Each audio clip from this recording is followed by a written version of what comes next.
Quero saudar aqui meus irmãos em Cristo, a todos os presentes neste local, nesta casa, aos visitantes. Sei que tem visitantes aqui hoje, graças a Deus. E hoje, irmãos, eu tive o privilégio, de ser convidado pelos irmãos para compartilhar com a igreja a palavra. Não é fácil, não é simples, pela responsabilidade, mas não posso deixar de dizer que também é um privilégio poder ser porta-voz de uma mensagem do Senhor. Eu só preciso que vocês orem por mim, tenham compaixão de mim. Aqui não tem um super crente, aqui tem um crente em Jesus Cristo, alguém que crê nas Escrituras, na palavra de Deus, como poder de Deus. Mas é um homem frágil, um homem que necessita de Deus, um homem que tem emoções, tem sentimentos, tem alegrias, tem momentos de tristeza, mas é um homem que está caminhando para tomar posse da Nova Jerusalém. É assim que eu creio. Eu creio, irmãos, que todas as bênçãos de Deus para nós já foram dadas. Eu não estou aqui para pedir mais bênção a Deus. Tudo que Ele der é acréscimo. O que eu tinha que receber, eu recebi na cruz do Calvário. Dali para frente, tudo é lucro, inclusive a morte. Mas a gente sabe que tem muitos servos de Deus que vivem lutas, batalhas muito grandes. Algumas dessas pessoas estão em lutas há anos. Outros apenas começaram a sua batalha, a sua guerra. Mas graças a Deus, neste lugar nós nunca iludimos as pessoas. Sempre falamos: venha para Cristo, para receber todas as bênçãos celestiais, mas venha também para levar pancada. Porque você vai sair daqui, primeira pessoa a perguntar: como assim você agora é crente? Na primeira luta que você tiver, ele vai dizer para você: onde está o teu Deus? Evaporou-se? Porque a gente sabe que as nossas lutas são terrenas, são passageiras. Alguns suportam mais do que os outros. Deus as dá na medida que podemos suportar. Mas uma coisa é certa: um dia tudo isso vai passar. O que eu quero falar para vocês hoje, um tema que mexe muito comigo e é algo que sempre me leva a um quebrantamento. O tema da mensagem é: como uma corça sedenta, assim encontra-se minha alma. Como uma corça sedenta, assim encontra-se minha alma. É curioso, irmãos, que para a gente ministrar essa palavra, eu fui buscar na geografia. Eu sou professor de geografia por mais de 35 anos, quase 36. Eu passei a minha existência dentro de sala de aula ensinando geografia. E é maravilhoso como a Bíblia, ela é rica na perspectiva da geografia, quando a gente quer entender as coisas espirituais. E é por isso que eu quero explorar um pouquinho com vocês, em algum momento, a geografia. Para começar, eu quero falar sobre a beleza profunda dos salmos dos filhos de Coré, ou Corá, os coraitas. Alguns dos salmos mais lindos, mais lidos, mais cantados pela igreja hoje são dos filhos de Coré. Nós cantamos aqui hoje, né? família de Coré era família de músicos, levitas da casa de Israel. Eles serviam no templo de Jerusalém. Eram descendentes de Coré, lembra de Coré? Camaradinha lá que resolveu se rebelar contra Moisés, contra Arão, e se deu mal. Fogo caiu do céu, abriu um buraco na terra, e eles foram consumidos e devorados pela ira de Deus, por causa da rebelião dos seus corações. Mas é curioso perceber, irmãos, que o juízo de Deus se abateu sobre eles, mas Deus preservou a descendência deles, porque Deus é Deus de aliança. Deus fez aliança com aquela família, e a descendência dele teve a oportunidade de dar e servir ao Senhor e ser restaurada. Isso aqui já é uma primeira grande lição para a gente. O fato de você ter vindo de uma família de pessoas com muitos problemas não significa que você vai viver a vida toda debaixo dessa maldição. Deus pode hoje aqui, nesse momento, lhe dar uma grande vitória. Sabe, aquela história do passado não pode se apagar, mas o futuro Deus pode fazer algo novo na sua vida, algo maravilhoso. Aliás, Ele usa esse passado doloroso, difícil, cheio de machucados, cheio de dores, para te dar uma nova história, para você poder subir aqui, ali, acolá, na rua, onde você estiver, falar daquilo que Deus fez na sua vida, quanto Ele mudou a sua história. Porque Deus é que Deus faz assim, só Ele faz assim. Pois é, os filhos de Coré. E aí, irmãos, o Salmo 42, que é o salmo desta semana, que vocês vão estar meditando nas Escrituras, esta e na outra, são dois, há uma continuidade, né? A família, os filhos de Coré continuaram servindo a Deus por muitos séculos no templo. Alguns costumam dizer que esse Salmo 42 teria sido de Davi, que ele compôs e que entregou para o mestre do templo de louvor para fazer. Não, mas a Bíblia está dizendo ali que esse salmo é dos filhos de Coré. É interessante, quando a gente vai lá no Salmo 42 e os salmos seguintes até o 49, a gente vê uma coisa muito interessante nos salmos. É uma sequência. Esses salmos de Coré, dos filhos de Coré, são 12 salmos, menos de 10%, mas esses salmos já marcaram a sua vida. Eu vou mostrar a vocês aqui, eu vou ler alguns versículos de alguns desses salmos, e você vai dizer assim: eu já louvei ao Senhor com esta letra, ou eu já chorei na presença do Senhor lendo este texto, ou você vai dizer assim: eu já ministrei algo com esta palavra deste salmo, né? Logo no início, talvez uma das frases mais conhecidas dos salmos bíblicos: como suspira a corça pela corrente das águas, assim por ti suspira a minha alma. E nós vamos falar hoje só esse versículo, mas deixa eu seguir lembrando a vocês algumas expressões do salmista. Ele diz: a minha alma tem sede de Deus, do Deus vivo.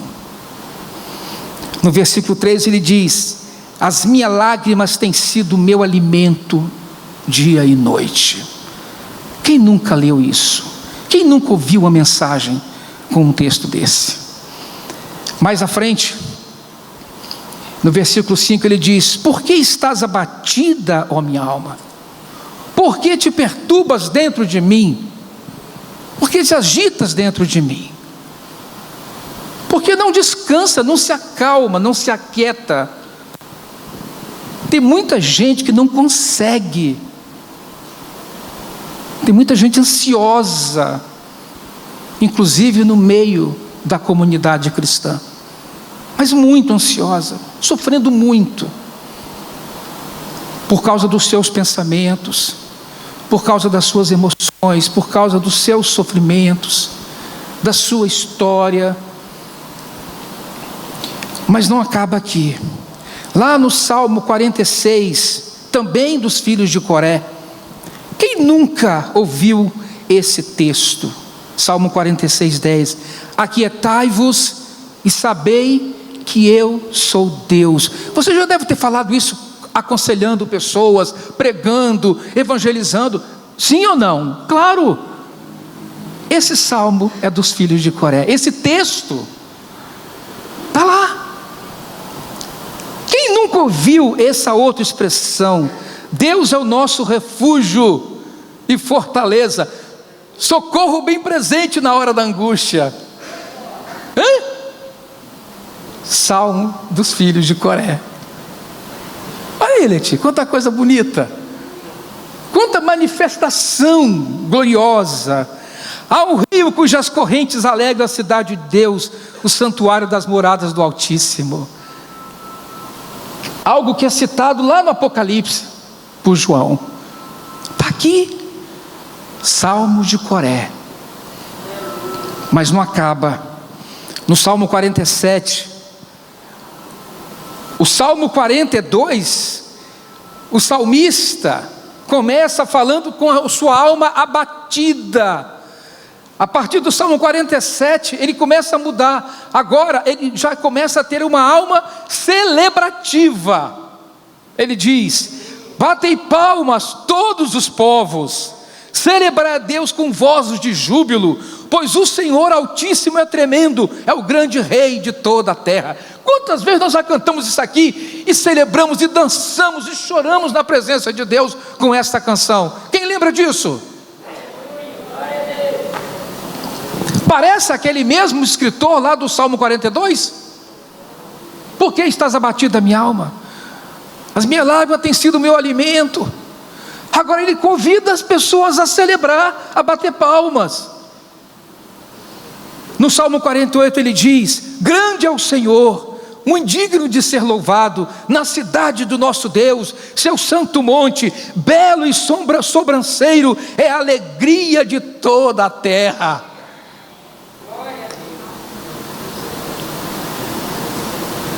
Você já cantou e já dançou esse salmo aqui? Pois é, gente. Nós estamos falando aqui de um salmista que experimentou o alto da celebração, do louvor, da adoração, que servia no templo de Jerusalém. E esse mesmo salmista, em algum momento ele vai lá no fundo do poço para gritar pela sua alma.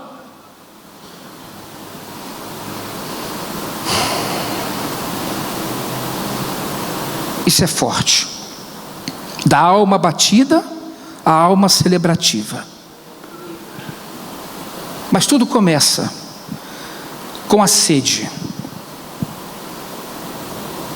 A minha alma tem sede do Deus vivo.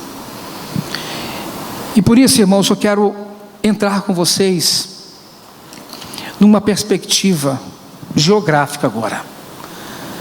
A geografia, ela pode nos ajudar a entender a crise existencial do salmista. Essa crise que ele está vivendo aí. Precisamos ir com ele a um lugar muito especial, que nós aqui, brasileiros, que moramos num país tropical, chuvoso, nunca vamos conhecer se nós não sairmos daqui. A não ser que desmatem a Amazônia, a gente vai um dia enfrentar e saber que é um deserto. Mas eu quero levar vocês ao deserto, porque o salmista habita regiões áridas. Tem lugares no mundo que nunca viram uma gota de água. Tem pessoas que nascem e morrem e nunca vão ver uma chuva. Esse é o planeta Terra.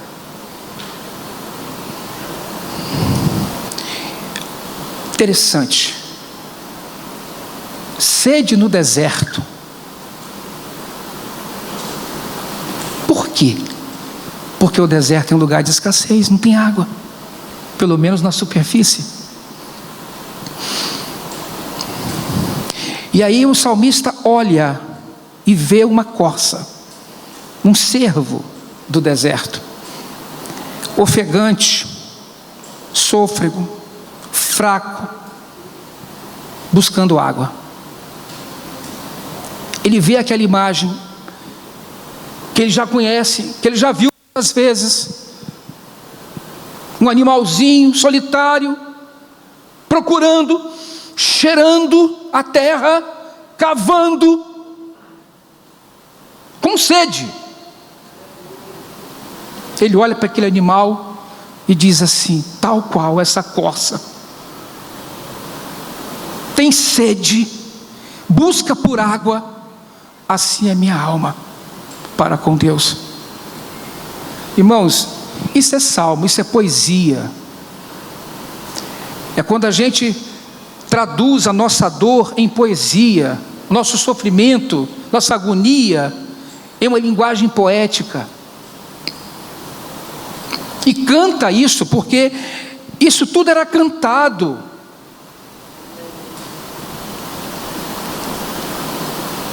Quando a gente canta isso, nós não estamos exaltando o sofrer. Não é sofrência isso aqui não, gente. Nós estamos falando de um Deus que vai permitir sim que você sofra, e alguns que sofram muito. Deus tenha misericórdia de nós. Aquele que não poupou nem o seu único filho. Mas graças a Deus, aquele sofrimento mudou a história. Da minha história e a história da humanidade. É curioso, irmãos, perceber isso. Deus, eu estou em relação a ti, tanto quanto este animal está em relação a essa água. Eu estou morrendo de sede. Dá-me água, dá-me de beber. Eu não sei como você entrou aqui hoje, gente. Eu não sei, mas eu já entrei aqui nesse lugar com sede. Deve ter gente aqui com sede. Eu tenho lidado com adolescentes que estão morrendo de sede, com recursos, muitos recursos, contas bancárias gordas, os melhores carros, as melhores casas, morando nos melhores bairros da Serra, estudo nas melhores escolas da Serra, mas estão morrendo de sede. E aliás, um deles escreveu para mim uma poesia. Se eu encontrar aqui, deve estar dentro dessa agenda. Se eu encontrar aqui, ele escreveu o sofrimento dele em poesia. Eu não sei como é que você entrou aqui hoje, mas aquela corça estava com sede. A corça é um animal migratório, solitário. Seu olfato é aguçado, sente cheiro das águas a quilômetros de distância, e mesmo lençóis subterrâneos ela consegue detectar a presença de água, como os elefantes também. Só que como os camelos, elas não têm reserva de água, e elas precisam beber água constantemente, porque elas são ágeis, elas correm, elas gastam muita energia, e elas precisam de água para renovar a sua existência. Sem água, a sua pele endurece, começa a rachar, vai criando feridas, sangra, atrai insetos, predadores, e ela sabe que se ela não beber água, ela vai morrer, não apenas de sede, mas ela vai ficar vulnerável, vítima dos predadores.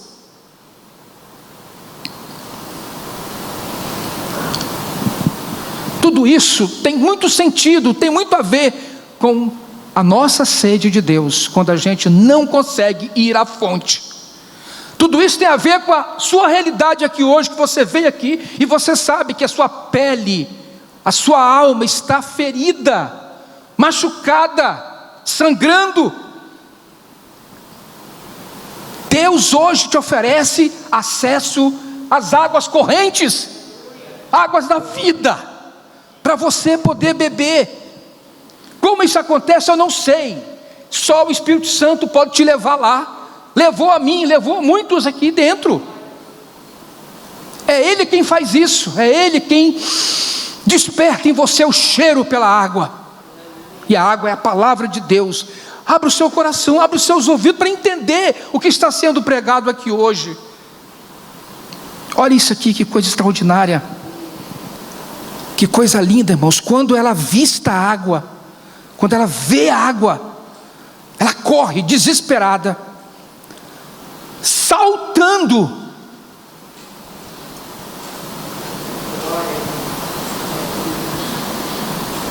para ir ao encontro da fonte da vida. Ah, se você soubesse da água que Jesus tem para te dar, você saltaria correndo em direção a Ele.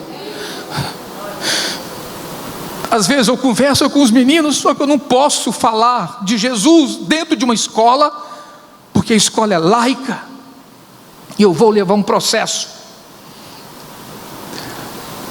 Tudo que eu peço a Deus é: Senhor, se eu não falo aqui no seu nome, mas permita que eles vejam em mim a Ti. Por isso que eu digo, eu não quero ser evangelista, eu quero ser o Evangelho.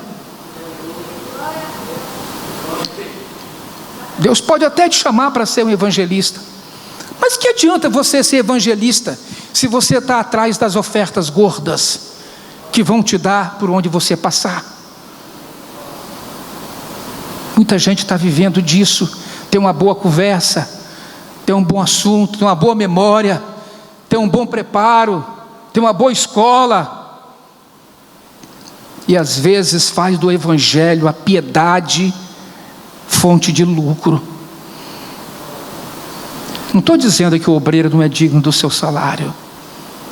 Deus conhece o coração de cada um. Mas aqui eu quero te levar a entender o mistério que é beber da água da vida. Você precisa nascer de novo.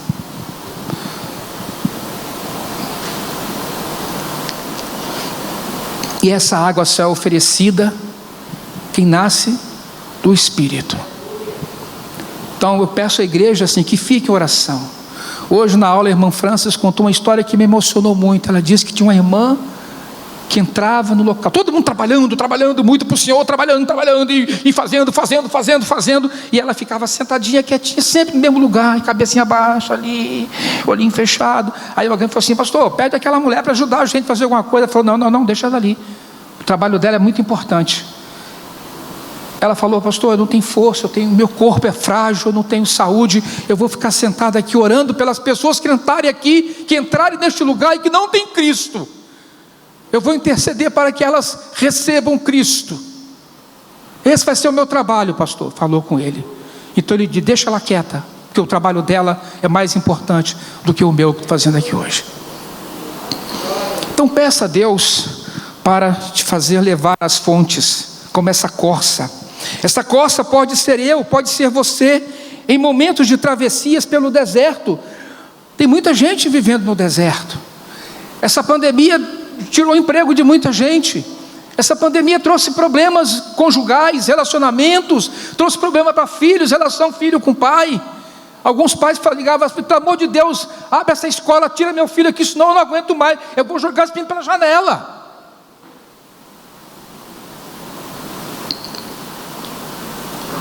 Mas não é só isso, tem outros e problemas mais profundos, mais sérios.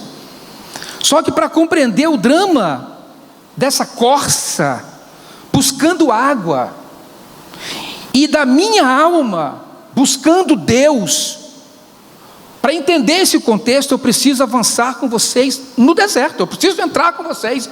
Eu quero convidar vocês, eu vou levar vocês para o deserto agora. Como eu disse aqui no início, nós, povos das florestas tropicais, das regiões chuvosas, nunca saberemos o que é ter sede de verdade, como essa corça, por exemplo, tem. Nem comparar a nossa sede com a da corça.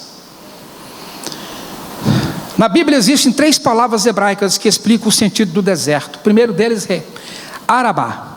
Arabá, que quer dizer região seca, sem água, sem chuva, lugar de difícil adaptação à vida. Existe até um deserto com esse nome, um pequeno deserto em Israel.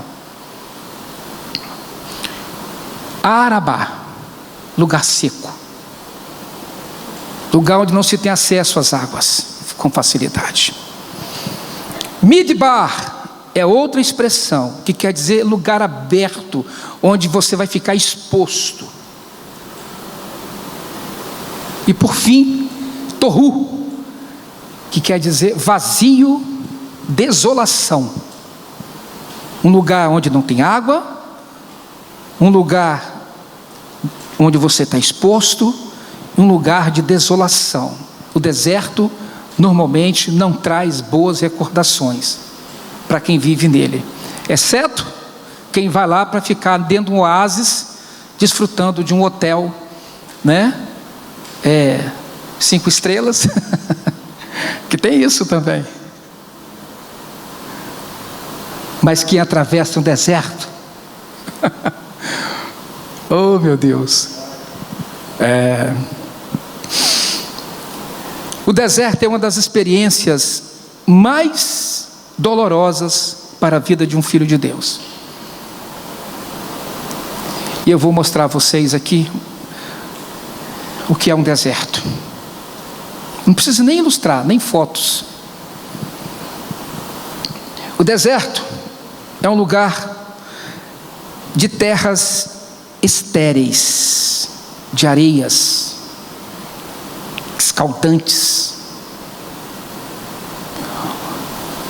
pedras, terreno pedregoso. O processo erosivo no deserto é uma erosão mecânica, vai desagregando a rocha, não tem umidade, e ela vai se quebrando. É um solo difícil de você andar, viver, plantar, porque falta água. É um lugar assolado pelo sol, exposto, né? Pelo vento, totalmente exposto. E à noite, pelas trevas noturnas. É um lugar de grandes oscilações climáticas, sempre com rigores. Os dias são muito, muito quentes, e as noites são muito frias, porque não existe uma cobertura de nuvens para aquecer, para manter uma estufa. Então todo o calor do dia se perde à noite, e as temperaturas caem abruptamente. Não é qualquer um que suporta as condições climáticas de um deserto, principalmente quem tem problemas respiratórios. O deserto é um lugar de escassez. Não é só de água, não. É escassez de recursos para a sobrevivência mesmo. Quem vive no deserto vai ter que procurar todo dia para sobreviver. É por isso que quando a Bíblia fala, e quando a gente vê hoje as imagens, as fotos da terra de Israel florescendo, né, com toda aquela pujança, né? Você fala, isso realmente é coisa de Deus, que deu sabedoria ao homem para tirar um tomate no meio de um areal. Coisa extraordinária, e saber que tudo isso foi profetizado na palavra de Deus, né? Na restauração de Israel. Outra característica do deserto, quando eu falo de escassez de água, irmão, estou falando de um lugar que normalmente não chove, onde a evaporação supera a precipitação. Então, chove muito pouco, mas o processo de evaporação é muito mais intenso. Então nós vamos ter sempre um déficit hídrico nas regiões do deserto. É um lugar de águas amargas, salinas, salobras. Lembra de Mara? Águas amargas.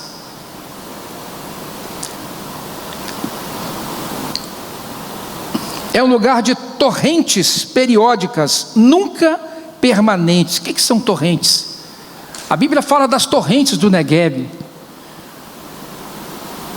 Chuvas que de repente chegam e às vezes caem lá nas montanhas do Negueb ou da Judéia, e de repente aquelas águas vão descendo, arrastam tudo pela frente.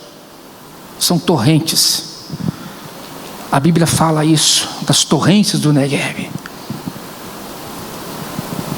Quando vem uma torrente dessa, há uma alegria geral na fauna, na flora, nas pessoas, porque é a água que está vindo, e a água é o bem mais precioso de um deserto. É um lugar cheio de predadores, animais ferozes, devoradores. Irmãos, não estou falando aqui que não existe beleza no deserto, que nem existe vida no deserto. Eu não estou aqui também detonando, até porque para um professor de geografia falar que o deserto é o pior lugar do mundo seria um crime. Há uma beleza muito grande paisagística no deserto e uma importância muito grande na perspectiva ecológica também no deserto. Mas eu estou falando de uma região que normalmente a Bíblia associa a um tempo de tribulação e dificuldade. Por isso eu estou mostrando a vocês o que é de fato um deserto natural. É um lugar de pouca sombra para descanso. Por isso o salmista diz que ele descansa à sombra do Onipotente. Ele está no deserto e de repente ele vê uma rocha. Quando ele senta à sombra daquela rocha, que ele sente o frescor, a brisa que chega, ele fala: o Senhor é como essa rocha, eu estou assentado à sombra dele, eu vou descansar à sombra do Onipotente. Tudo isso tem a ver com a necessidade de descanso. E o deserto é um lugar aberto, onde não se descansa muito pouco no deserto. O deserto é um lugar de gente errante, migrante, está sempre em movimento, até encontrar um abrigo, onde ele possa encontrar uma água, um oásis, seja o que for. É um lugar de peregrinação, não se pode parar, tem que se andar sempre. Então, se você, e nós vamos falar sobre isso, você está passando por um deserto, não é para sentar, não é para parar, é para continuar essa caminhada. E é por isso que no deserto, irmãos, quando você está passando por uma necessidade, uma dificuldade, seja qual for essa dificuldade, você vai sempre precisar de uma ajuda, de alguém que possa te amparar, não é isso? Cuidar uns dos outros, é isso. Não é pedir a Deus para tirar a pessoa do deserto, é pedir a Deus para que ela possa ter força para chegar ao final do deserto que ela está passando. O deserto, irmãos, é um lugar de sofrimento, solidão, incertezas. O deserto é um lugar de forte tensão emocional, por causa da imprevisibilidade, e a morte pode chegar a qualquer momento, até por uma desidratação, e você nem percebe que está morrendo, mas vai morrer desidratado. O deserto é um lugar de provação. Deserto é lugar de provação. Essas características que eu citei aqui, tem várias outras, mostram para a gente que deserto não é para qualquer um. Deserto é para fortes, é para quem segura a onda. Então, quando um crente entra no deserto, Deus tem algum propósito. E é aqui que eu quero alertar a igreja do Senhor. É aqui que eu quero deixar para vocês uma mensagem sobre o deserto. É no deserto que você vai sentir sede profunda de Deus. Isso, irmãos, o salmista, o livro de Deuteronômio, capítulo 8, versículo 2, está bem claro aqui o propósito de Deus quando permite que o crente, que alguém que o ama, alguém que ele acolheu e salvou, passa por um período difícil na sua vida espiritual, ou pessoal, familiar, seja o que for. Ele diz assim: lembrem-se quando o Senhor os conduziu pelo caminho do deserto, Moisés falando, durante 40 anos, para humilhá-los e pô-los à prova. Irmão, isso aqui diz muita coisa para a gente. Cuidado quando você orar e pedir a Deus quebrantamento. Senhor, eu quero ser melhor, eu quero ser usado, eu quero ser servo, eu quero ser isso, eu quero ser aquilo, eu quero. Deus vai conhecer o seu coração. Provavelmente você vai entrar num período da sua vida que você vai conhecer Deus de verdade. Quando você entrar num deserto, num período difícil, e aqui eu estou vendo pessoas, estou olhando para o rosto dessas pessoas, alguns estão em pleno processo.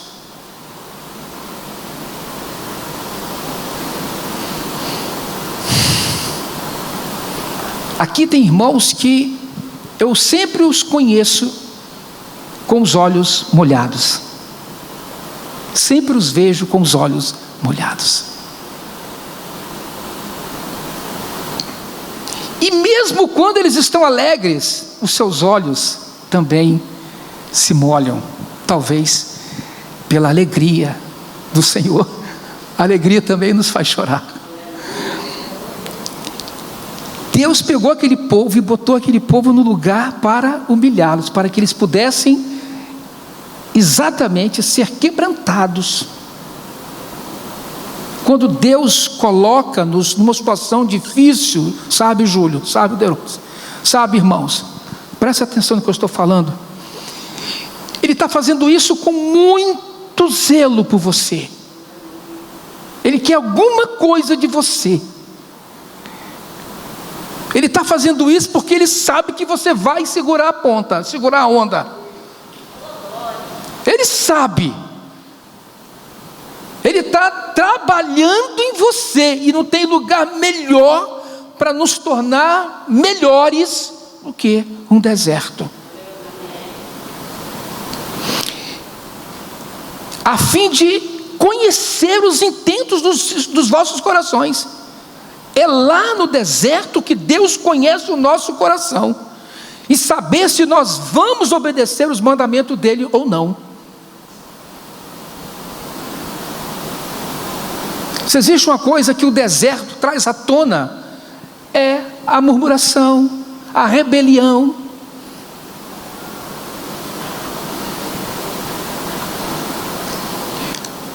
Quando você entra num processo de tratamento de Deus, é nesse momento que Ele vê a condição do seu coração. Irmãos, eu já vivi situações da minha vida em que eu entrei realmente em ebulição, eu entrei em confusão com Ele e com pessoas. Hoje, quando Deus me leva a uma situação de dor, de sofrimento, de problema, inclusive pessoal, eu sei que esse momento é precioso para mim e para Ele, porque Deus está me colocando no meu devido lugar, para que eu reconheça e saiba que Ele é Deus. Então você está no deserto, aquiete-se. Você vai logo descobrir que Ele é Deus. Você vai logo entender o trabalhar de Deus. Veja, irmãos, veja como são as coisas. A gente passa a ter uma outra visão do trabalhar do Senhor. A gente começa a perder aquela ideia daquele famoso triunfalismo evangélico, né? Que a gente vê por aí fora, aquela coisa macia. E eu ouvi uma frase muito comum no meio do... Nós somos o povo mais feliz da terra. Sim, somos, mas não porque estamos vivos de tribulação e problemas. Nós somos o povo mais feliz da terra por aquilo que vamos herdar. Aliás, já herdamos, que é a vida eterna, e foi o que Jesus nos prometeu. O resto Pode correr atrás, vai suar para você conseguir.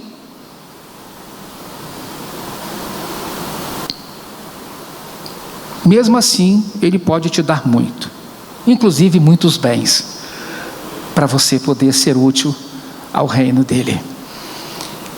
Mas olha que coisa interessante, se Ele nos leva para nos humilhar, nos quebrantar, nos pôr à prova, conhecer o intento do nosso coração, para ver se nós vamos obedecer de fato, se somos obedientes ou não, se somos rebeldes ou murmuradores.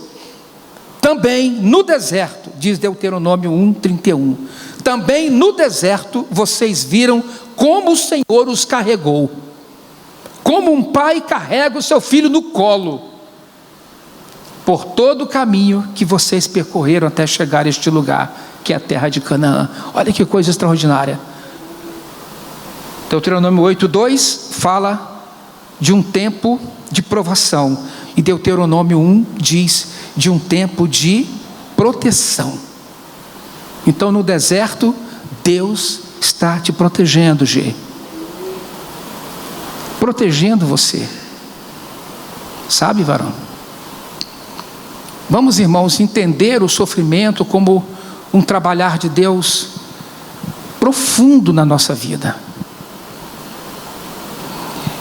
E Deus vai aguçando em nós a sede, uma sede ainda maior por Ele, a tal ponto que você vai receber dEle dons, ministérios, capacitações que você não receberia se você não o conhecesse na hora da provação e da dificuldade.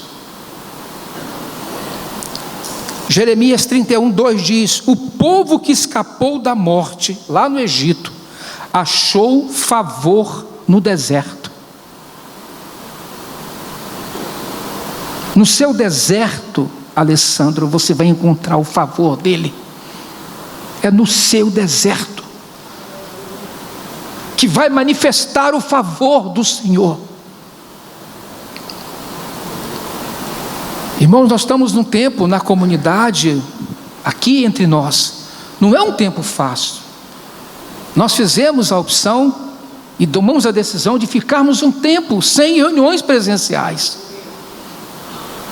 Estamos voltando. É um tempo de sede, nós precisamos ir à fonte das águas, para a gente continuar a nossa caminhada. Ontem nós retomamos o trabalho com os adolescentes. O que eu vi ali foi um grupo de adolescentes com sede, do jeitinho deles, viu, Lana? Mas com sede. Chegaram cedo, organizaram o local, fizeram um momento de louvor, se assentaram, ouviram a palavra. Depois nós lanchamos, cheio de projetos. E o que eles querem vigília, eles querem orar, eles querem ser ministrados. Nós não podemos impedir que eles tenham acesso às águas, mas nós precisamos de gente para fazer isso. As crianças estão aí. Vocês estão pensando que eles estão ali dentro para deixar vocês em paz aqui, adultos? Não, eles estão ali para receber uma palavra de Deus, uma palavra do Senhor. Mas nós precisamos de pessoas para estar ali com eles. Deus tem te dado o dom de ensinar, deu. O que você está fazendo com isso?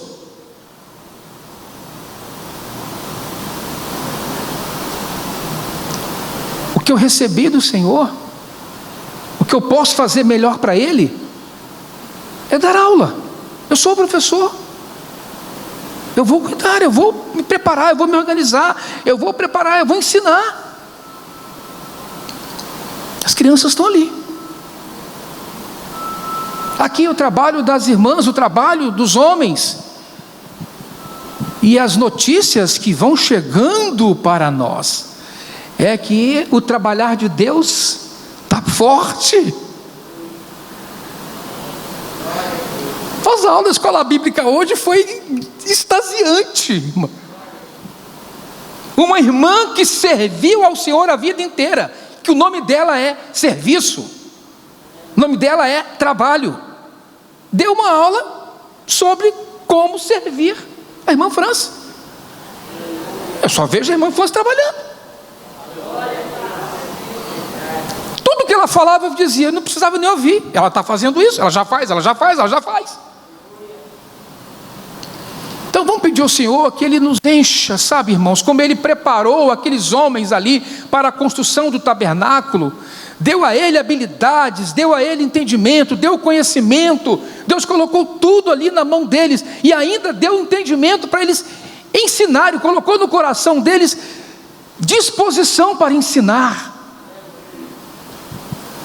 Então eu estou convidando vocês a dizer o seguinte: talvez a melhor maneira para você sair do seu deserto hoje é você se colocar na disposição do Senhor para trabalhar para Ele. E aí vai começar aquela depressão, peraí, eu posso trabalhar para o Senhor assim? Eu estou chorando todo dia, eu estou no sofrimento. Vocês sabem quem é o filho de Coré que está aqui? Ministro de louvor. Mas a depressão, a dor, o sofrimento foi tão grande na vida dele, que ele agora tem saudade dos tempos. Lembro-me destas coisas, e dentro de mim se derrama a alma, de como eu passava com a multidão, e guiava a procissão até a casa de Deus, que era o templo de Jerusalém. Isso aqui não é casa de Deus, eu estou falando do templo de Jerusalém. Entre gritos de alegria e louvor, a multidão em festa. Ele estava com saudade, porque ele se afastou de tudo isso, por causa do seu sofrimento, das suas lutas, das suas tribulações. No deserto, o milagre é a própria vida. O grande milagre que você já recebeu é a vida de Deus pulsando em você. Creia nisso. Seu nome está escrito no livro da vida. Esses dias atrás eu estava numa situação assim de agonia, preocupação com tanta coisa, sentindo-me tão mal diante de tantas coisas que a gente vê e ouve. Eu falo: Senhor, eu sou um servo, eu sou um presbítero, me levanta, me ergue, Senhor. Eu não posso ficar prostrado, eu não posso ficar preso às coisas que eu ouvi, as coisas que eu senti, que me machucaram. Eu já tenho experiência suficiente com o Senhor, que não me permitirão cair dessa forma. Eu já disse aos irmãos, tem dia que eu chego aqui, quando eu fico de joelho ali, irmãos, pode saber, está difícil, é porque está pesado. Mas eu confesso que apesar das dificuldades e algumas decepções que a gente tem muitas vezes, mas eu quero dizer que a igreja para mim continua sendo um oásis, um lugar de alegria. Sabe, o problema é a minha mente, são os meus sentimentos, são as minhas lembranças, as minhas mágoas, aquelas coisas que vão ficando e vão ferindo a gente. Mas quando eu penso em vocês, quando eu estou aqui, que eu vejo, que eu pego o salmo para fazer uma ministração, um estudo, eu falo: tudo que eu já recebi, tudo que eu tenho é suficiente para eu viver alegremente na presença dEle.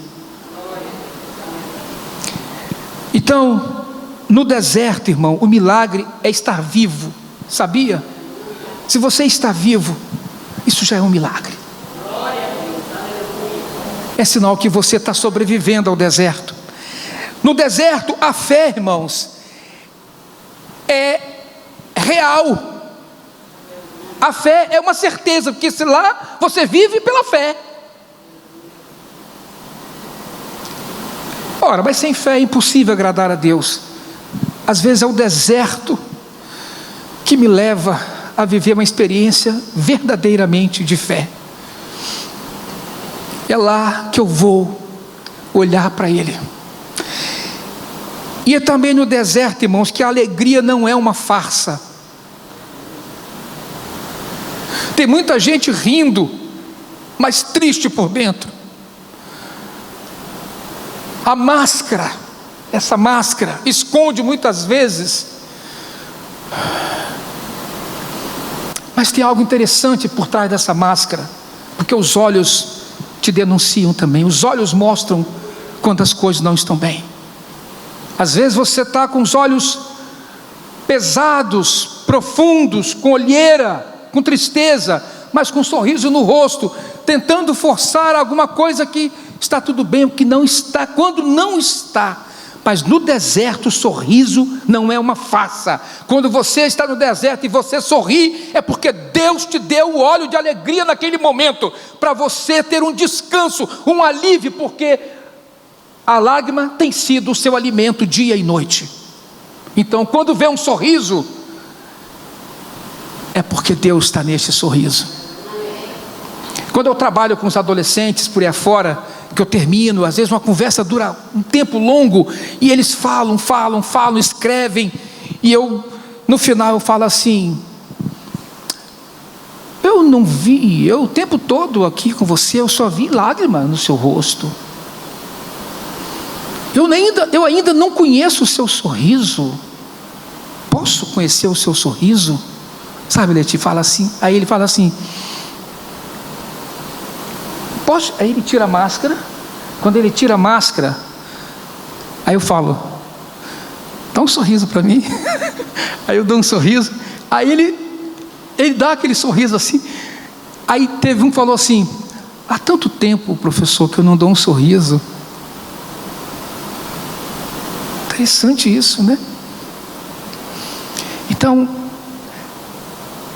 no deserto o milagre é a vida, é viver, é estar vivo. No deserto a fé é uma certeza real, e a alegria não é uma farsa. Lá tudo é intenso, inclusive a presença dele. E é exatamente quando a gente pensa que ele não está, é a hora que ele mais está. O deserto, Deus habita no deserto, nos nossos desertos, mas também nas nossas alegrias.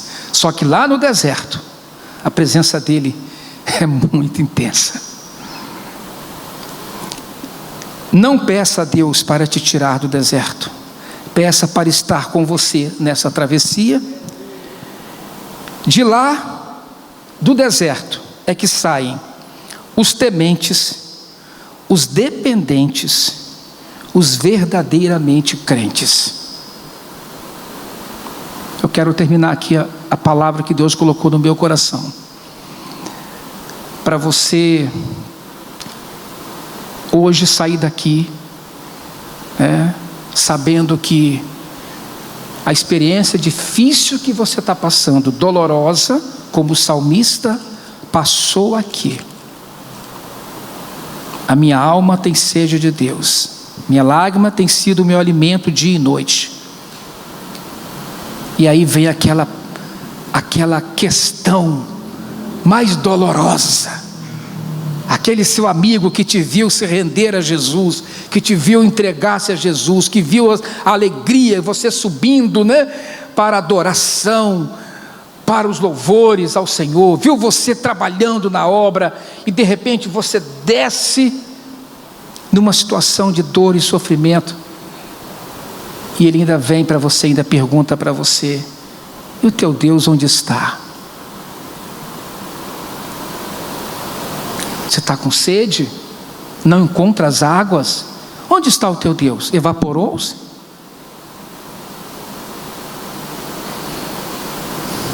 Todo dia somos desafiados, todos os dias somos desafiados a sentir a presença de Deus. Querido, o Senhor não se afastou de você. E eu termino esta ministração lendo uma poesia que eu achei linda, que é mais ou menos parafraseando o Salmo 42. Ele diz assim: teu Deus onde está? Que foi feito dele? Evaporou-se? Esqueceu-se de ti? Encolheu os braços? Emudeceu? Ficou rouco? Por que agora essa devoção desesperada em busca dele? Ora louvas, ora gemes, ora cantas, ora choras, ora sossegas o coração, ora murmuras, ora saltas de júbilo, ora te desesperas. Não consegues mais celebrar com o povo de Deus a alegria do caráter do seu Senhor? A certeza de quem Ele é? Estás confuso, desacreditando que Ele é solidário, que é partícipe das tuas lutas, que é companheiro e ouvinte de tudo que você grita lá dentro de você. Está certamente enfrentando as ironias da vida, com tendências à depressão, debatendo-te por saíres de teu poço de autocompaixão. Diz a tua alma: acaba com isso, alma. O auxílio vem, o teu Deus vem. Ele quer colocar um ponto parágrafo em teu emaranhado de conflitos. Chega de buscar respostas para tuas desencontradas emoções. Basta de complicar, para de complicar, de acumpliciar ironias. Tem certeza, a única coisa e última coisa a ser dita é: o seu auxílio vem. Já chegou. Seu auxílio já chegou. Olha para dentro de você, olha para o céu, olha para a areia do deserto, olha para aquela rocha que está ali. Teu auxílio vem. Não fales como um chauvinista desesperado, sempre à volta de ti mesmo, centrado só em você mesmo e nos seus problemas. Assossega a alma, aquiete-se. Em vão tentas dar respostas à vida. Tem coisas que nunca vamos encontrar respostas, nem na Bíblia. Mas a última palavra é esta: espera, ó minha alma, confia, Ele tudo fará. Um dia a tua vida ainda vai tapar a boca dos que dizem a pergunta de ironia: e o teu Deus onde está? Cala-te, alma, pois ainda o louvarás.